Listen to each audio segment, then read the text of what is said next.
Thank you, and thanks to all of you for sticking around for a while after this. I read the book that John Kerr wrote in 1993 that this is based on, The Most Dangerous Method. And Kerr, he's actually, by the way, the son of Walter Kerr, the famous Times drama critic. Anyway, Kerr, who is a real scholar, noted that in 1907, Jung and Freud met for the first time and talked for 13 hours straight as depicted in the movie. 6 years later at the International Psychoanalytic Association at Munich, they were in the same room and did not say a word. So in 6 years the relationship completely deteriorated. And the film is variable in its degree of accuracy. It certainly depicted quite accurately Freud's hope that Jung would transform psychoanalysis from a small coterie of Jewish intellectuals to a much broader science that would spread throughout Europe. And of course, Freud had experienced considerable anti-Semitism and was very eager for Jung to join his group, but then Jung started thinking for himself.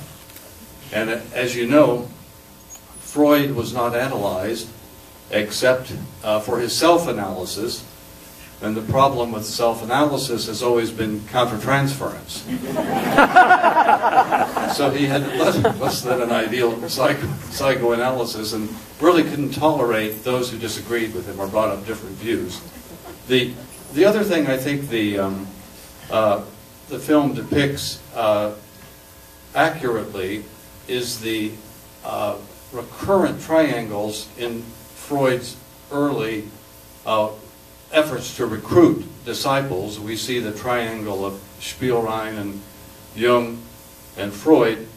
You may also be aware of very similar development with Ferenczi, where Ferenczi's fiancée, Gisela Palos, had her daughter, Elma Palos, analyzed by Ferenczi, and Ferenczi fell in love with Elma Palos while he was analyzing her and got on the couch with her and started kissing her.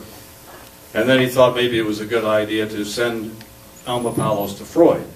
So Freud tried treating her, and then the third triangle was Ernest Jones, Freud's biographer, and Loie Kahn, who Ernest Jones was treating and then later married. So there was this recurrent pattern of getting into difficulties with one of the patients of Freud's disciples, and he would come in like the knight on the white horse and attempt to rescue the situation. Now, some of the material is quite accurate, like for example, the very interesting scene where Jung says, in a moment you will hear another report from the study, you know, with demonstrating his psychic powers. This is recorded in Memories, Dreams, Reflections by Jung, and apparently it was accurate. The thing that is not clear at all, which I should say for the audience's sake, is psychoanalytic scholars make the point that no one knows for sure if Jung and Spielrein actually had a sexual relationship. The film certainly played that up, but it's not clear, according to those who have studied it quite intensively. Now, on the other hand, a film has to go there. I mean, one of the striking things to me about this film, which I don't think was one of Cronenberg's best efforts, was that it was Hollywoodized to a large extent, beginning with the casting. Who would have thought that Viggo Mortensen would be your first choice as Freud? A handsome leading man from The Lord of the Rings and from A History of Violence and other Cronenberg movie. And also the actor playing Jung, Michael Fassbender from Inglourious Bastards, and Keira Knightley was a rather odd choice, I thought, as well. Now, in my view, the three of them seem to be acting rather than embodying the roles, and I thought the film was plodding, ponderous. Even the music, I thought, was from the 1940s. So I felt it wasn't a Cronenberg gem, like many of his films are. I've been quite an admirer, but I felt that it was like a slow historical documentary that could have been considerably improved. Now, one of the aspects, though, I think that was well done was the emphasis on the sadomasochistic relationship and its origins. And I wanted to read something to you that Kerr noted in terms of the background of this. Kerr noted that Jung had always dwelled on an image of a malevolent, incestuous mother who was responsible for man's mythological descent into hellish nether regions. At the same time, Spielrein's writings were concerned with the inevitability of destruction as a necessary accompaniment of love. And Kerr made an interesting point. He said, the two texts, his and hers, adjoin each other like severed halves of a forgotten conversation. So there was some inevitability of the two of them getting together, at least in ideas, whether or not in actual sexual relations. And of course, the link between sexuality and destruction is quite clear as well in the film, and I thought that was persuasively done. Now, I think at this point I'd like to stop, and we have a few minutes for question and answers. I'm just giving you my opinions and some of my thoughts about it, and having read the book, but many of you may disagree. I think some of you may have liked the film more than I did. Do we have any questions? I agree that I thought that the sexuality issue was, since we didn't know the truth, it was overplayed, and it was overplayed basically because that was Freud's basic thesis. Obviously the sexuality leads to destruction was the subtext of the movie. But I was surprised that, and maybe it just wasn't part of either of the doctors, where they talk about the good side of sex and love.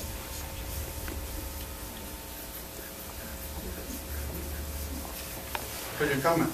Yes, I think that the film has that kind of dark perspective on sex, love, on relationships. And, remember that Freud is the person who said in Studies in Hysteria, psychoanalysis transforms neurotic misery into common unhappiness. So his prognosis was not good for what psychoanalysis can do. And also, Freud had very little therapeutic optimism about psychoanalysis as a therapy, so that you would expect a kind of pessimistic view.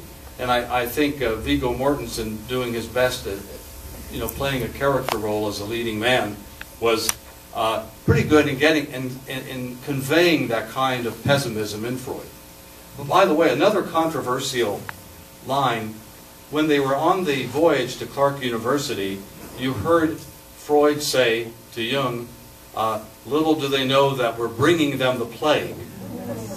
This was quoted in Elizabeth Rudanowsko's biography of Lacan, and people are not sure if he really said that, because there was only one person there to hear it, but it certainly is another example of the kind of pessimistic view that Freud had about analysis and about the outcome of analysis. Let me ask a follow-up.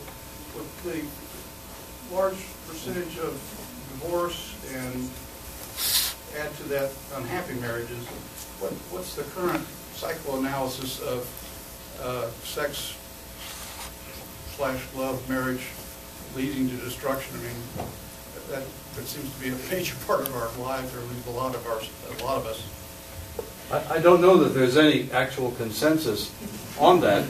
Certainly the death instinct is largely disappeared, except for the Kleinians, but I'm not sure that there would be a consensus about the linkage between sexuality and destruction at this point, because there's so many competing theories in psychoanalysis. It's gone so far beyond Freud. And putting it into 1 minute would be impossible. Yeah.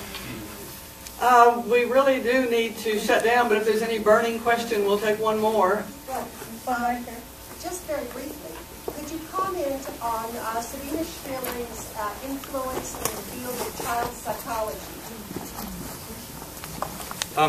I'm not very knowledgeable about that, so I can't give you an intelligent answer, only to say that my understanding is that some of her theories did have far-reaching impact, but I can't give you a good Did they reach sense. America? My understanding is they did at some point in the 40s, but I'm not enough of an expert on that to answer it.